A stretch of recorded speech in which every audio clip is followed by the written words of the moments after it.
வணக்கம் ஃப்ரெண்ட்ஸ், நம்ம ஆடியோனாலஜி set YouTube சேனலுக்கு உங்களை அன்போடு வரவேற்கிறேன். ஜேம்ஸ் கண் முழிச்சப்போ காலை வெயிலின் வெளிச்சம் ரூம் ஃபுல்லாக பரவி இருந்துச்சு. மெல்ல எழுந்து கண்ணை கசக்கி ஒரு நொடி சுற்றி பார்த்ததுக்கப்புறம் தான் எங்கே இருக்கோம்னே உணர்ந்தாரு. என்ன கனவுல எங்கேயோ இருட்டில் வேகமாக மூச்சு வாங்க ஜேம்ஸோட அவர் பின்னாடியே ஒரு கும்பல் துரத்திட்டு வந்தாங்க. அதில் ஒரு முகம் கூப்பர் ஃப்ரெஞ்சோடது. அங்கேயே திடீர்னு ஒரு கார் வந்து ஜேம்ஸை கையை பிடிச்சி இழுத்து வேகமாக கிளம்பியது. யாருன்னு பார்த்தா மிஸ்டர் ஹெய்ட். இதுக்கு நடுவில் அவரை ஆன்டி சார்மியனும் கனவுல வந்தாங்க. அப்புறம் எதுவும் ஞாபகம் இல்லை. ஜேம்ஸ் திரும்பி மணியை பார்க்க அது 9ன்னு காட்டுச்சு. வேகமாக எழுந்து ஃப்ரெஷ் ஆகிட்டு அவர் வெளியே வர விக்டர் ஹாலில் உட்காந்துருந்தாரு. வா பாண்ட், உனக்காக தான் வெயிட் பண்ணுறேன், உட்காரு, நல்லா ரெஸ்ட் எடுத்தியான்னு கேட்க, ஆமாம், நல்லாவே தூங்கிட்டேன்னு பதில் சொன்னார். அதானே, நேற்று சாயந்தரம் போய் படுத்தவன், இப்போதான் எழுந்து வர, அவ்வளோ டயர்டா யங்மேன்னு கேட்டுக்கிட்டே பாலிபோனி அங்கே வரவும் ஜேம்ஸ் சங்கடமாக முழிச்சாரு. விட்ரா, சின்ன பையன் தனியாக அவ்வளோ தூரம் ட்ராவல் பண்ணி வந்திருக்கான்லன்னு விக்டர் ஜேம்ஸுக்கு சப்போர்ட் பண்ணார். ஆமாம், அதனால தான் நைட்டு டின்னருக்கு விக்டர் உன்னை எழுப்ப வந்துட்டு நீ அசந்து தூங்குறத பார்த்தோன்னே அப்படியே விட்டுட்டு வந்துட்டான்னு பாலிபோனி சொன்னார். அதுக்கு சாரி விக்டர்னு ஜேம்ஸ் சொல்ல, ஹேய், இதுக்கு ஏன் சாரிலாம், சரி வா சாப்பிட போகலான்னு அவரை டைனிங் டேபிளுக்கு விக்டர் அழைச்சிட்டு போனார். அப்போதான் மாரோ கிச்சன்லேருந்து எல்லாத்தையும் டேபிளில் எடுத்து வச்சிட்டு இருந்தான். கூடவே ஒரு லேடியும் ஹெல்ப்புக்கு இருந்தாங்க. குக்காக இருக்கும் போலன்னு ஜேம்ஸ் நினச்சிக்கிட்டாரு. இன்னைக்கு நீ எங்களோட ஸ்பெஷல் கெஸ்ட், உனக்கு நானே சர்வ் பண்ணுறேன்னு சொல்லி பாலிபோனி ஜேம்ஸுக்கு தட்டில் எல்லாத்தையும் எடுத்து வைக்க மாரோ விக்டரை கவனிச்சான். அப்போதான் குனிஞ்ச ஜேம்ஸ் தட்டில் இருந்த ஐட்டம்ஸை பார்த்து புரியாமல் முழிச்சாரு. ஏன்னா அது எதையுமே இதுக்கு முன்னாடி அவர் டேஸ்ட் பண்ணதில்லை. கடலுக்கு அடியில் வாழ்கிற அரிய வகை மீன்ல இருந்து நத்தை, ஆக்டோபஸ்னு இன்னும் பெயர் தெரியாத பல ஐட்டம்ஸு ஜேம்ஸ் தட்டில் இருந்துச்சு. அவர் திகைச்சு உட்காந்துருக்கதை பார்த்த விக்டர், பாண்ட், எல்லாம் பாலிபோனியோட மெனு தான், உனக்காக அரேஞ்ச் பண்ணான், நல்லா இருக்கும் சாப்பிடுன்னு சொல்ல, பாலிபோனி பெயிண்டிங்கில் மட்டும் இல்லை, எல்லாத்துலேயுமே தனித்துவமான ஒரு ரசனை உள்ளவர் போலன்னு ஜேம்ஸ் உள்ளுக்குள்ளே நினச்சிக்கிட்டாரு. பிறகு ஒரு தயக்கத்தோட ஜேம்ஸ் சாப்பிட ஆரம்பிக்க, புதுசாக இருந்தாலும் ஏட்டன் ஹாஸ்டலில் தினம் அவர் சாப்பிட்ற சாப்பாட்டுக்கு இது எவ்வளவோ தேவலாம்னு ஜேம்ஸுக்கு தோணுச்சு. கடைசியா எல்லாரும் சாப்பிட்டு எழுந்திருக்க ஜேம்ஸும் கை கழுவ எழுந்தாரு. அதே நேரம் எதிர்பாராம மாரோவும் டேபிளை கிளீன் பண்ணி தட்டுக்களோட நகர 2 பேரும் இடிச்சுக்கிட்டாங்க. ஜேம்ஸ் சாரி சொல்லி ஃப்ரெண்ட்லியா மாரோவை பார்க்க அவன் இவனோட இம்சங்கிற மாதிரி ஒரு எரிச்சல் பார்வைய ஜேம்ஸ் மேல வீசினான். அவருக்கோ ஒரு மாதிரி ஆகிடுச்சு. என்ன பாண்ட் நின்னுட்ட, சீக்கிரம் கை கழுவிட்டு வா, நாம ஒரு வாக் போயிட்டு வரலான்னு விக்டர் சொன்னாரு. ஜேம்ஸும் போய் ரெடியாகி வர பாலிபோனி, ஓகே நீங்க போயிட்டு வாங்க, நான் ஒரு பெயிண்டிங்கை முடிக்கணும்னு சொல்லிட்டு ரூம் உள்ள போயிட்டாரு. 2 பேரும் வெளியே வந்து மெதுவா நடக்க விக்டர் ஜேம்ஸை அவர் வில்லாவுக்கு பின்னாடி இருந்த மலை சரிவுக்கு கூட்டிட்டு போனாரு. அப்புறம் பாண்ட், உன் ஸ்கூல் ட்ரிப்பை மிஸ் பண்றியா? சார்மியனும் லெட்டர்ல சொல்லியிருந்தா நீ ட்ரிப்ல இருந்து பாதியில இங்க வருவேன்னு விக்டர் கேட்டாரு.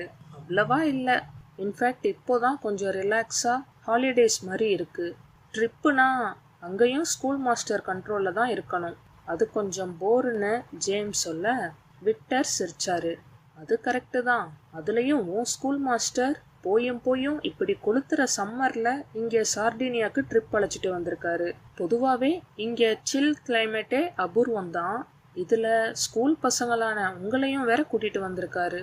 எனக்கு அதுதான் ரொம்ப விசித்திரமா இருக்கு, யாருமே இந்த சீசன்ல இங்கெல்லாம் ட்ரிப்பே வரமாட்டாங்கன்னு விக்டர் சொன்னாரு. இல்ல விக்டர், இது ஜாலி ட்ரிப் இல்ல, ஹிஸ்டரி கிளாஸ் ட்ரிப்பு, அதான் இங்க வந்திருக்கோம்னு ஜேம்ஸ் பதில் சொன்னாரு. இப்படி பேசிக்கிட்டே மலையின் பாதி உயரத்துக்கு வந்த அவங்க மூச்சு வாங்க ஒரு நொடி நின்னாங்க. மேலே ஏற ஏற வெப்ப காற்றின் வேகம் அதிகரிச்சது. கூடவே அப்பப்போ சில்லுன்னு கடல் காற்றும் முகத்துல மோதியது. மறுபடியும் விக்டர் ஜேம்ஸோட மலையில ஏற, நாம கீழே நடந்து பீச்சுக்கு போயிருக்கலாமே, ஏன் இங்கே வந்தோம்னு ஜேம்ஸ் கேட்டாரு.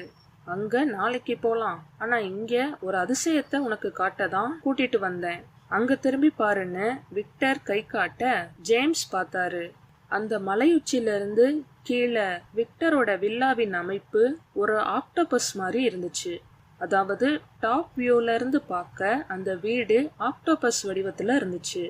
ஜேம்ஸ் அதை ஆச்சரியமா பார்க்க, இது பாலிபோனி ஐடியா தான், அவனுக்கும் இதுல ஈக்குவல் ஷேர், அதான் என்னோடைய தங்கிட்டான்னு விக்டர் சொன்னாரு. ஜேம்ஸுக்கு அந்த வீட்டில் உள்ள ஒவ்வொரு ரூமுக்குள்ளேயும் எடக்கு மடக்கா ஏன் அவ்வளோ வழிகள் இருந்துச்சுன்னு இப்போ புரிஞ்சுது. அதே நேரம் ஆமி ஒரு ரூம்ல ஜன்னல் கிட்ட நின்று வெளியே தெரிஞ்ச வானத்தையும் மரங்களையும் பார்த்துட்டு இருந்தா. அந்த ரூம் பட்ட பகல்லையும் அவ்வளோ இருட்டா இருந்துச்சு. அவ அங்க வந்து 4 நாள் ஆகிடுச்சு. அந்த 4 நாட்களுக்குள்ள நடந்த சம்பவம் அவளுக்கு ஆச்சரியத்தையும் அதோட ஜோல்டன் மேல ஒரு பரிதாபத்தையும் கொடுத்துச்சு. ஆமா, யாரு பாதுகாப்புல கண்ட்ரோல்ல இவ்வளோ நாள் இருந்தாலோ இன்னைக்கு அவனே ஆமிய பார்க்க முடியாத நிலை.